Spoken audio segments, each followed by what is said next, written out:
Le poulain et les chevaux sauvages. La perception est un concept fragile. Nos points de vue et toutes nos actions peuvent être manipulés, définis, redéfinis, changés, tordus, moulés par l'environnement, nos voisins, les traditions, etc. Nous ne manquons à préserver les mêmes normes que l'on a envers les autres d'autres.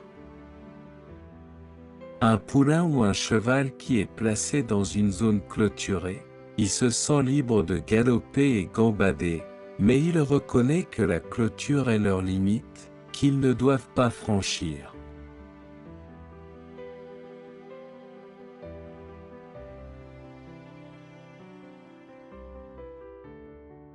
Au-delà de la clôture, un troupeau d'étalons sauvages se balade et danse, martelant la terre avec leurs sabots.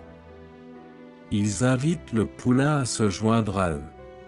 Le poulain est hésitant. Il connaît ses limites. Mais la liberté des étalons est beaucoup plus une tentation pour le poulain. Il hennit avec les narines gonflées, et tout agité, secouant la tête due à la frustration et le dégoût, face à son manque de liberté. La rébellion s'installe, la colère est son attitude. Liberté, liberté, liberté, liberté, liberté. L'appel à la liberté est de plus en plus fort et plus fort, surpassant tout autre son. Le poulain a maintenant deux choix. Foncer à travers la clôture fragile ou demeurer prisonnier à l'intérieur de l'enclos. Chacune des décisions présente ses propres conséquences.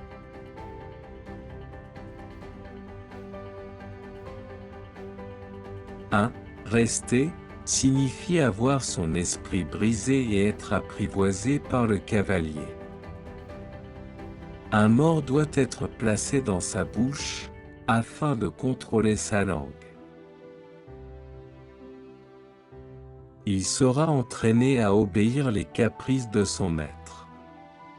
Renne et selle restera fixé solidement ainsi que des étriers.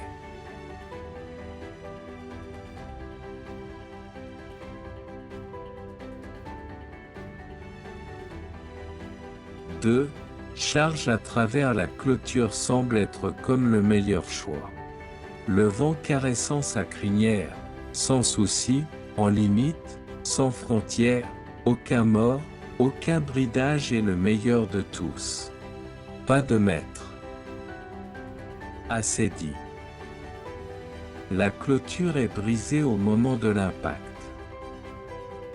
Enfin, liberté.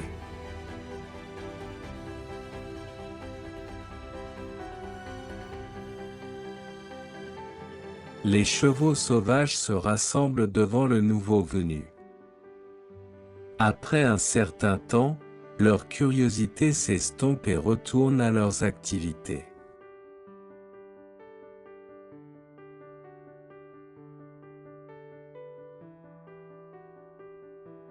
Les heures de liberté deviennent des jours et les jours se tournent en semaines.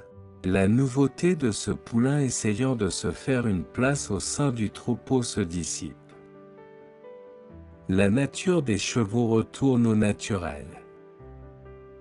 Les morsures, les kicks et les tiraillades deviennent de plus en plus fréquentes.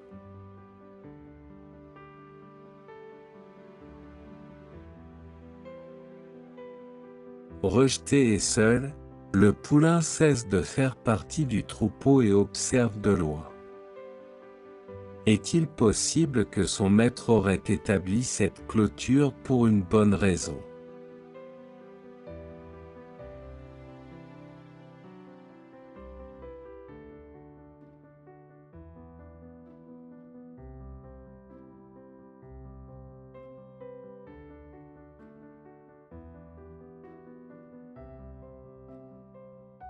Ce genre de liberté est devenu pour le poulain un problème, un très sérieux problème, au moins lorsqu'il y avait une clôture. Il avait un sens de sécurité.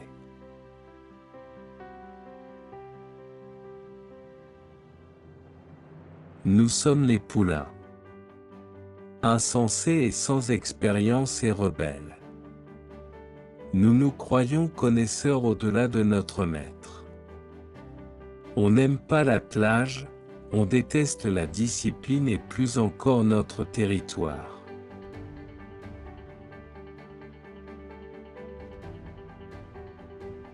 Le gazon semble toujours meilleur de l'autre côté de la clôture. Jusqu'au moment où l'on a passé les limites de la clôture, et réalise que la seule raison que le gazon est plus vert, est due aux excréments des chevaux qui fertilisent la terre.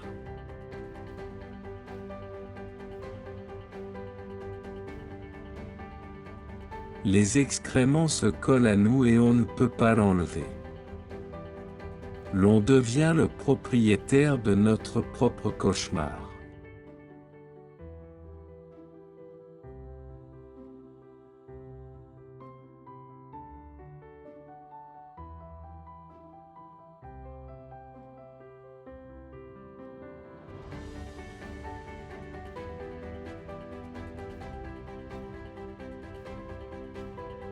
Je t'instruirai et te montrerai la voie que tu dois suivre. Je te conseillerai, j'aurai le regard sur toi. Ne soyez pas comme un cheval ou un mulet sans intelligence. On les bride avec un frein et un mors, dont on les pare, afin qu'ils ne s'approchent point de toi.